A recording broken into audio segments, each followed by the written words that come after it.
Hello everyone, welcome to Diva classes. This is Zivya Vadvani and today we'll be studying ISC Commerce Sources of Finance for a Company and uska bhi we'll be studying the part 2. Okay, part 2 जिसमें we'll be taking the short term sources of finance and a part of long term sources that was left from the previous part.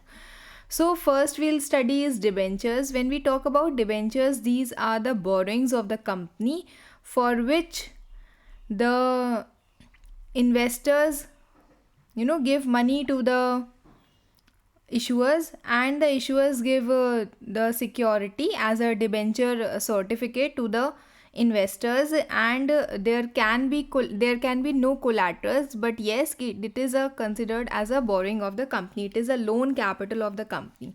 ठीक, तो there are different kinds of debentures also that we will study here. तो सबसे पहले इस debentures क्या denote करते हैं, this is a borrowing of the company. इसीलिए जो डिबेंचर होल्डर्स होते हैं उनको हम कंपनी के क्रेडिटर्स कहते हैं. जैसे जब शेयर होल्डर्स होते हैं तो वो कंपनी के ओनर्स कहलाते हैं. And this represents the loan capital of the company. These holders are the creditors. This is a document or a certificate that is issued by a company as a proof of the money lent by the holder and for which they get the interest in return.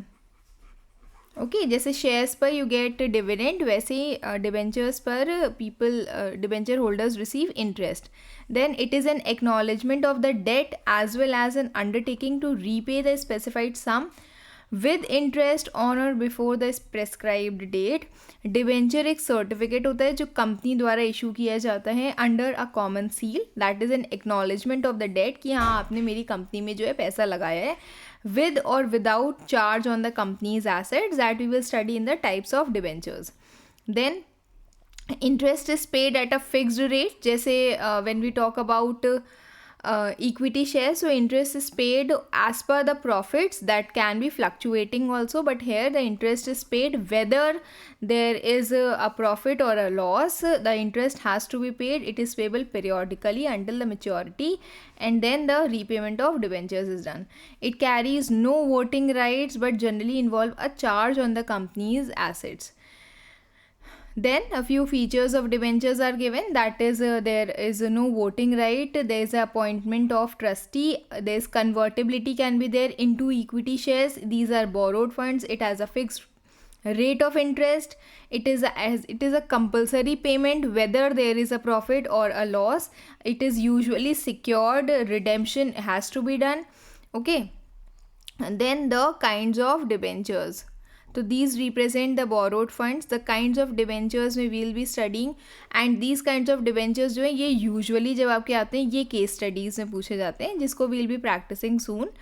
Okay, so first is naked or mortgage debentures. The first one is naked or simple debentures that are usually called as unsecured debentures, and the mortgage debentures that are known as secured debentures. ठीक, तो these are not secured, simple or naked debentures, because no property is pledged or mortgaged on their issue. कि there is no property जिसको दिया जाता हो. There are mere, this is not more, this is mere promises to pay. In case of default, the debenture holders can merely sue the company for recovering their money. मतलब कि just because कि debenture holders ने अपना पैसा लगाया है company में, अगर उनको पेमेंट नहीं मिलता है वापस तो वो कंपनी के ऊपर केस कर सकते हैं, but they can not take the assets of the company. Why? Because there is nothing mortgaged by the company. On the other hand, mortgaged or secured debentures are the debentures that are done created by creating a fixed or a floating charge on the company's assets. In case company जो है वो payment नहीं कर पाती है तो the creditor can recover the money from the dues of the mortgage property. कि अगर कंपनी मेरा पैसा नहीं पे ऑफ कर पाती है, then I have a claim over companies assets. Then a fixed charge क्या होता है? It is a charge that is created on a specific and existing assets of the company. The company can not dispose of these assets without the consent of the debenture holders. मतलब कि अगर एक मतलब fix charge क्या होता है कि ये कंपनी के फिक्स्ड एसेट्स पर होता है, और अगर कंपनी को ये पर्टिकुलर एसेट डिस्पोज ऑफ करना है तो वो नहीं कर सकती है without the consent of debenture holders. और फ्लोटिंग चार्जेस होते हैं that is on both existing जो अभी के एसेट्स हैं and may be in the future assets. ये द कंपनी ये एसेट्स को यूज़ कर सकती है in the ordinary course of business. Charge keeps on fluctuating and becomes fixed when the company goes into liquidation. जब company liquidate हो रही होती है या फिर makes in the payment in default, उस टाइम पर उस पर जो इंटरेस्ट है वो चार्ज होता है, उस टाइम पर हम उसको क्लेम कर सकते हैं, बट उससे पहले we can not, and this that is known as a fluctuating charge. Any change created by the company in the form of debenture holders must be registered. And then redeemable and irredeemable debentures, as the name suggest कि ये वाले जो debentures होते हैं इनको हम पे करते हैं. ये जो debentures होते हैं इनको हम during the lifetime it cannot be paid. ठीक. रिडीमेबल और callable debentures are the debentures that are repayable on a predetermined rate, जिसको हम मतलब एक स्पेसिफिक डेट होती है उस पर हम उसको पे करेंगे. ठीक. At the time prior to their maturity at the option of the company. अगर कंपनी चाहे तो उससे पहले भी पे ऑफ कर सकती है. But irredeemable are the ones that are paid only at the winding up of the company, जो यूजुअली इशूज़ नहीं किए जाते हैं. Then comes bearer and registered this debentures, one of the important ones. Okay, bearer debentures वो debentures होते हैं जैसे एक 10 रुपये का नोट की बात करो तो अगर वो मेरे पास है तो मेरा है, उसके पास है तो उसका है, जिस पर किसी का नेम नहीं लिखा हुआ है. Similarly a bearer debenture is a debenture. वो आपके पास है तो आप कंपनी के डिबेंचर होल्डर्स हो, मेरे पास है तो मैं कंपनी की डिबेंचर होल्डर हूँ. Okay. And registered debentures are the ones जिसका अगर उस पर्टिकुलर डिबेंचर पर नेम लिखा होता है कि हाँ ये इस पर्सन का है और इसी को ही उसका इंटरेस्ट और रीपेमेंट मिलेगा. Bearer debentures can be transferred by mayor delivery. जैसे आप 10 रुपीज़ का नोट लो, आपको मैंने ट्रांसफ़र किया तो ये आपका है. ठीक. Because no record of such debentures are with the registrar of the debenture holders, interest is paid on the production of coupons attached to such debentures. कि अगर हमने उसको शो किया तो मुझे इंटरेस्ट मिल जाएगा. Legal formalities are not there for their transfer, no formal notice is to be given, but registered debentures वो होते हैं that are recorded with the register of the debenture holders in the company. Interest is payable to the registered holders. Such transfer debentures can be transferred only by transfer deed. इसको अगर मुझे ये वाले जो debenture होते हैं, ये जो रजिस्टर्ड डिबेंचर्स होते हैं, अगर हमें इसको ट्रांसफ़र करना है तो I have to inform the company and have to make a proper transfer deed. ठीक. Not merely by delivery. Then is convertible and non convertible debentures. Convertible debentures can be converted into equity shares after a specified period and on certain conditions. Non-convertibles are which cannot be converted into equity shares after a specific period and they don't have any convertible rights. फिर इसके advantages and disadvantages, these are only question जो आपसे directly पूछा जा सकता है apart from the case studies that come in this. ठीक. तो benefit of tax shield because tax is deductible. Then good source of finance है. No dilution of control because ये ओनर्स नहीं होते, कंपनी के क्रेडिटर्स होते हैं. बेनिफिट ऑफ फाइनेंशियल लीवरेज, आप इक्विटी और डेट से आप जो इंटरेस्ट बचाते हो उसके कारण पैसा बचाते हो, उससे आप इक्विटी को ज़्यादा रिटर्न्स पे कर सकते हो. Disciplinary effect, low issue cost is there. Fixed installment has to be paid, and then no harm in communicating critical business secrets because you don't have to tell it to the debenture holders. Then there are rigid obligations. It enlarges the leverage ratio, restricts convenience in the trust deed, and bad for low inflationary conditions. ठीक है. ये थोड़े से simple सी चीज़ें. This you can read out from the book. जो main चीज़ें that I am going to explain you. Now is loans from commercial banks, जो again this is a very easy topic. इन सब चीज़ों के आने के चांसेस बहुत कम है as compare to debentures, shares, participating shares, preference shares के टाइप्स, डिबेंचर्स के types. Okay. So when we talk about the loans from commercial banks, under a term loan, banks advances a fixed amount in the lump sum to the borrower for a specified period. The interest is charged at a fixed rate on the sanctioned amount, the loan advanced against the security of some assets on the personal guarantee of the borrower. Means जब आप term loan की बात करते हो तो ये जो money है that has to be charged at a particular rate, ठीक, the interest has to be charged at a fixed or the sanctioned amount. Loan advance is advanced against the security of some assets या फिर personal guarantee of the borrower. अब हम जब इनकी loans from commercial banks की बात करते हैं तो they provide the benefit of trading on equity, funds are available for a specified period, relationship between reputed bank is beneficial for the borrower, repayment can be made out of future earnings, and interest is paid on bank loan is deductible.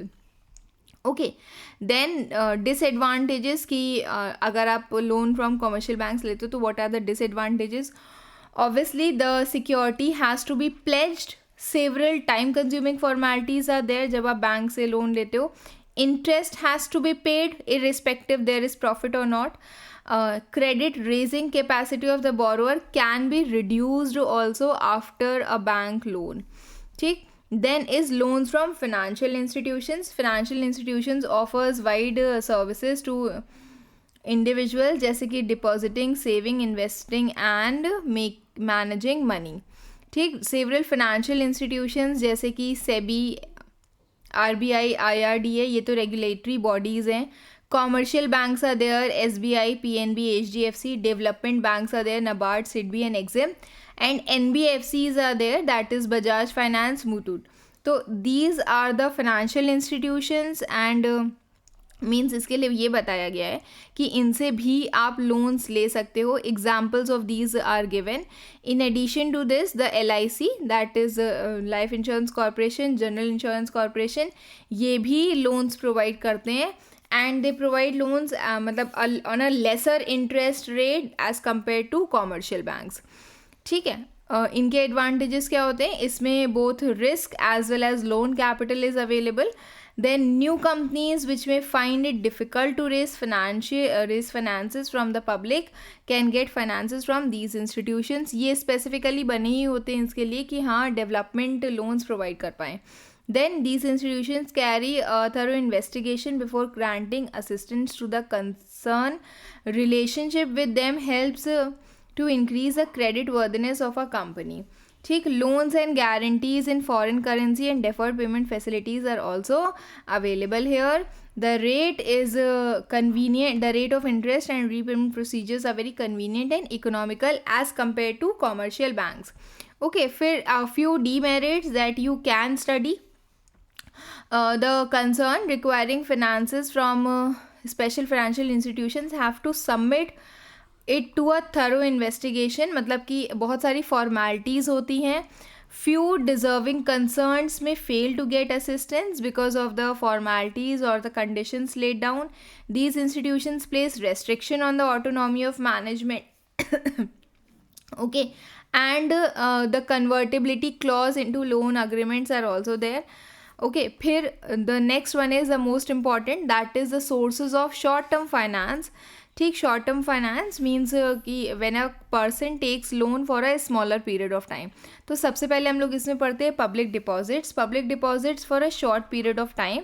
यहाँ पर जिनकी बात की गई है वो usually बात की गई है public deposits that are made with non banking financial companies, non banking companies, ठीक. तो NBFCs क्या होता है पहले हम लोग वो जानते हैं.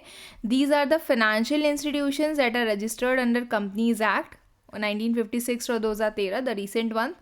Okay, it provides banking services जैसे कि loans, advances, investments without holding a full banking license. जो बैंकिंग लाइसेंस नहीं कैरी कर पाते because of the fixed amount of paid up capital जो उनके पास होना चाहिए था. तो अपार्ट फ्रॉम इट, तो it can be an NBFC. ये again it is regulated by RBI and they के नॉट एक्सेप्ट सेविंग्स और करंट अकाउंट हम इसमें नहीं ओपन करते हैं, बट येस हम उसमें पैसा लगा सकते हैं. वाई? रीज़न इज़ क्योंकि वो हमें कुछ ज़्यादा इंटरेस्ट रेट पे करते हैं as compare to commercial banks. But usually it is told कि कॉमर्शियल बैंक जो होते हैं वो ज़्यादा सिक्योर्ड होते हैं. Commercial banks that are held by the government of India. Then major players in this are Bajaj finance, Shri Ram finance, Tata capital. ये सब तो आपने सुने होंगे. कभी भी EMI और इन सब चीज़ों की बात होती है तो this is through via these platforms only. ठीक. They specialise in vehicle, gold and SME loan. Then key features of it, it is the regulatory body, mainly RBI. No demand deposits are there, no check facilities there, and deposit insurance is also not available in this. Okay, so these are the public deposits. Means we are supposed to if a person goes into a NBFC for depositing the money, तो ये उनके लिए एक source of finance होता है. फिर इसके कुछ मेरिट्स और डीमेरिट्स ये. It is very convenient, economical. ठीक. To the company, no charge on assets is there is flexibility in the rules and regulations. Again, trading on equity का आप फ़ायदा उठा सकते हो, and there are wide contacts. Then मतलब कि people that oral publicity is बहुत ज़्यादा होती है इसमें, तो there are wider contacts. Then uncertainty is there.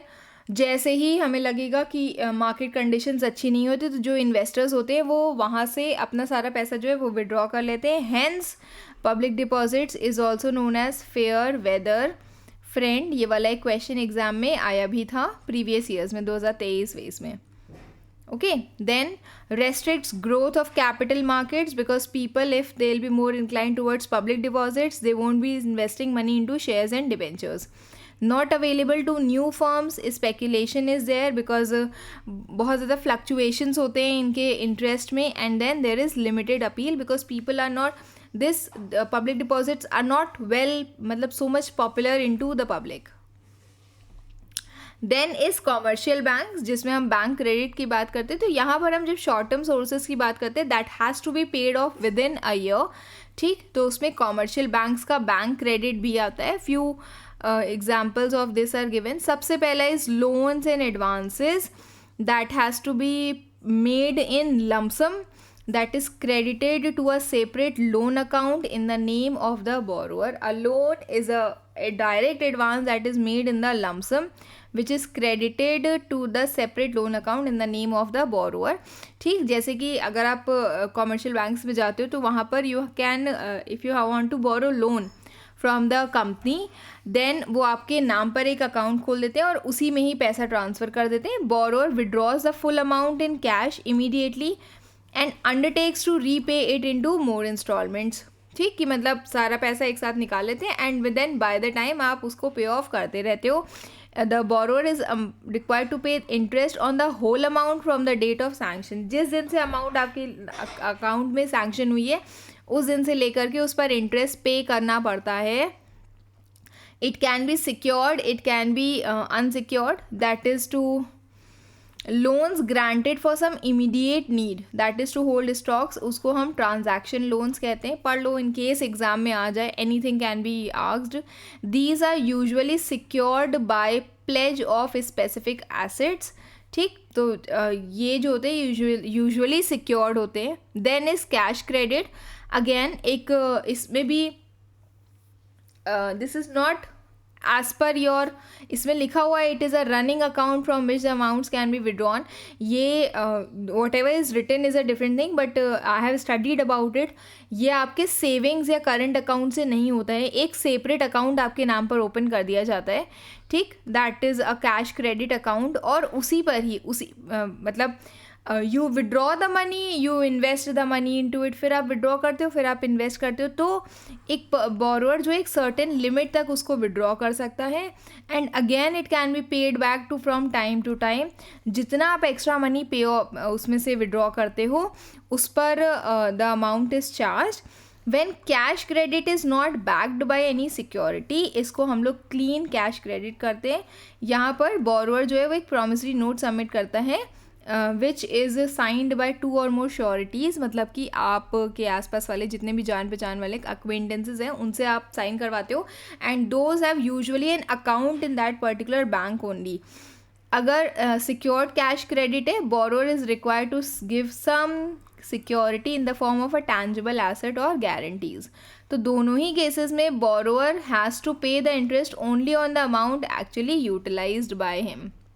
Then bank overdraft क्या होता है, usually it is given for the customers having a current account. इसकी भी केस स्टडी एक बार बन चुकी है कि if a person is having like you Neha is withdrawing wants to avail overdraft facility from the savings account. Is it possible or not possible? No, because it is only possible in case of current account, where the bank is where the person allows when the person is allowed to overdraw from his account only up to a specified amount.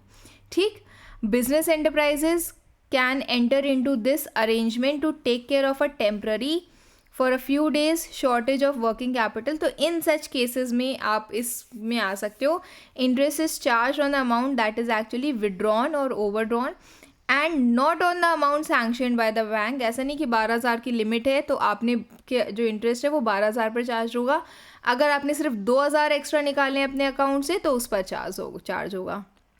Okay, then comes discounting of bills of exchange. Discounting of bills of exchange में whenever there is a bill of exchange that is means a seller is having a bills of exchange or a BR with him, तो he can go directly to a bank, और commercial banks आपको ये facility provide करते हैं कि आपको short term finance वो provide कर सकते हैं through discounting these bills of exchange. Seller जो है वो BR उसको हैंड ओवर कर देता है कॉमर्शियल बैंक को, कॉमर्शियल बैंक उससे सम अमाउंट डिडक्ट करके आपको पैसा वापस रिटर्न कर देते हैं. That is known as discounting of bills of exchange. ठीक, अपनी कमीशन वो चार्ज कर लेते हैं उसमें से. Then the merits and demerits of bank credit क्या है, it is very flexible in nature, secrecy is maintain, they don't publish कि उनका कस्टमर कौन है. It has a wider choice, आपके पास मल्टीपल वेराइटीज़ है जिसमें you can avail the loan. Then no interference in management is there and it has easy repayments. It is a short period. High rate of interest is there. ये एक बहुत ही ज़्यादा बड़ा इसका नेगेटिव पॉइंट होता है. ठीक, there are legal formalities involved and there is a charge on assets also.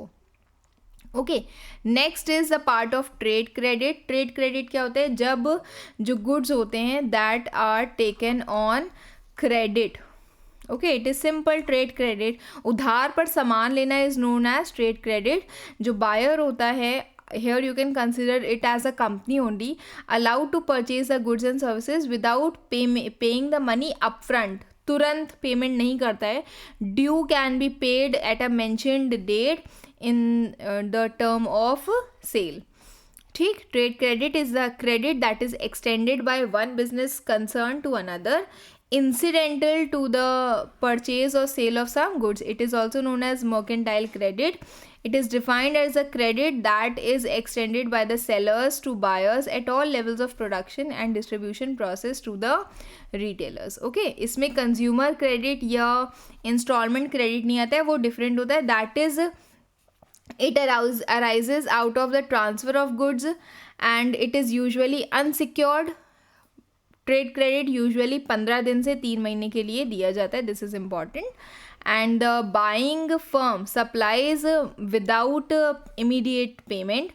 ठीक, trade credit reflects the buyer's power to purchase now but to pay later. It is very simple and convenient. There are no formalities involve. ऐसे समझो कि हमने जो भी सामान खरीदना है वो मैंने उधार पे खरीद लिया और पेमेंट हम उसका बाद में करेंगे.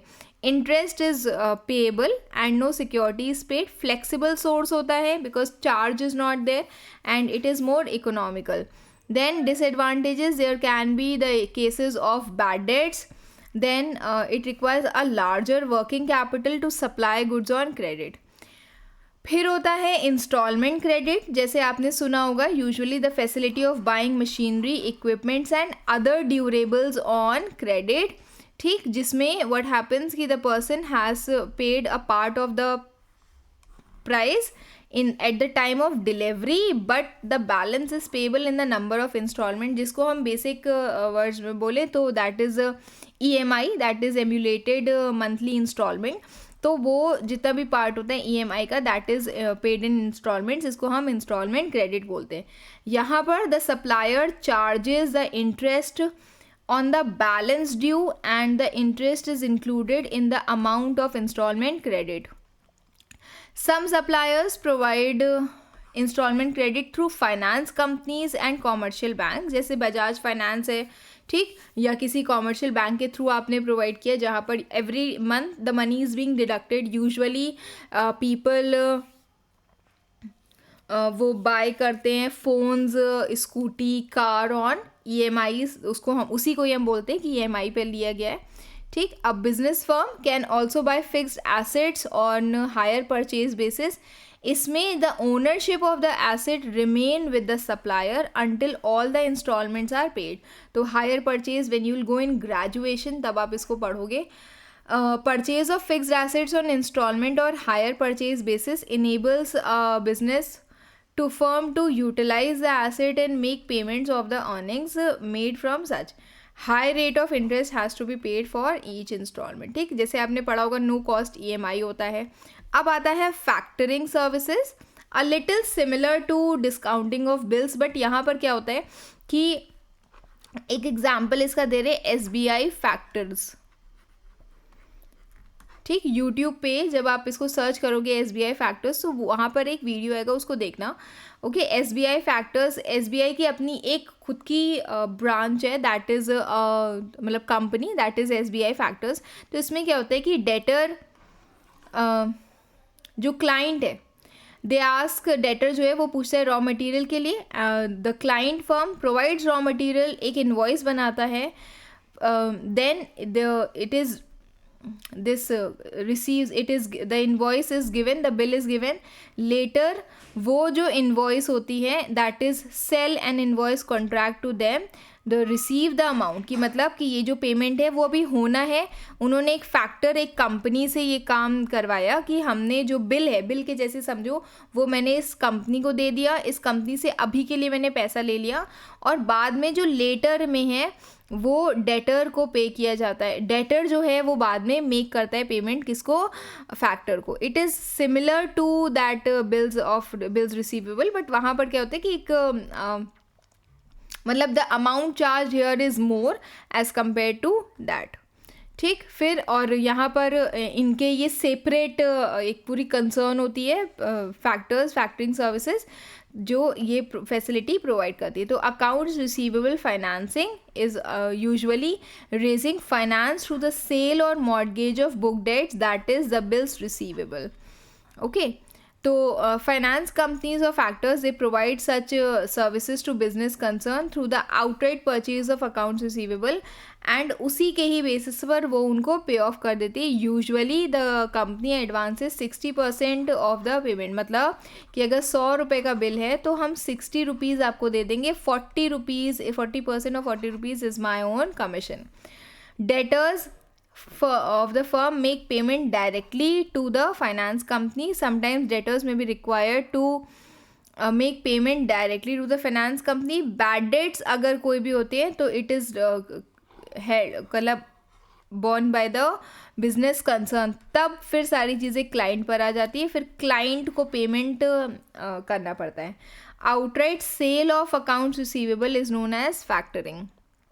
Business concern is relieved of the cost and the effort of collecting the debts and bad debts losses, if any, later. But it is an expensive method of financing because accounts receivable have to be sold at heavy discount.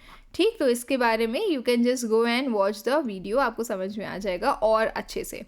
Then is customer advances. Whenever advance payment is done, suppose करो कि scooty bye कर रहे हो, आपने advance में booking करवा दी और उसके बाद later you are taking it, so this is known as customer advances. In certain cases, manufacturers or suppliers require the goods require the customers to deposit advance payment at the time of booking before the delivery of goods.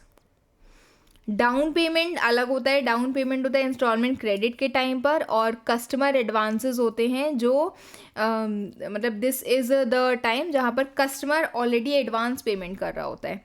ठीक, it represents a part of the price of the goods ordered or booked by the customer to be supplied at a later date. Supply will be at a later date, but customer जो है वो पहले से उसको advance में पे कर दे रहा है. Okay, then it is an arrangement that is in case of products जिसकी शॉर्ट सप्लाई रहती है, जैसे automobiles, telephone collection. Then nominal interest is paid in such advances.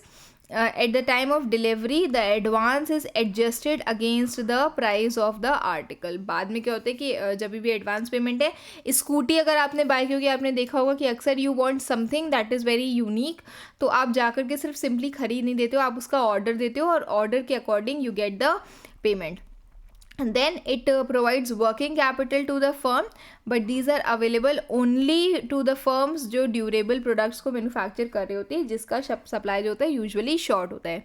Then is intercorporate deposits, that is एक company to दूसरी company जब आप loan provide करते हो, that is known as intercorporate deposits. When a company borrows funds for a short period from another company, it is known as intercorporate deposits. ठीक, it is generally unsecured and arranged by a financier. These deposits are convenient and popular because legal formalities नहीं होती हैं. Identity of the borrower is not disclosed by the public. I am not disclosed to the public. I am not going to tell which company has taken loan from me. Rate of interest that varies as per the amount that is being taken. Interest rate is payable is usually lower, ठीक, as compare to जब आप बाहर से loan लेते हो. And the entire working of inter corporate deposits is based upon the personal connections between the borrowers and the lenders. ठीक, and these are available to reputed companies only. Okay, तो that's it for today. I hope you all have understood. Rest will be doing soon. Till then keep preparing. Best wishes. Thank you.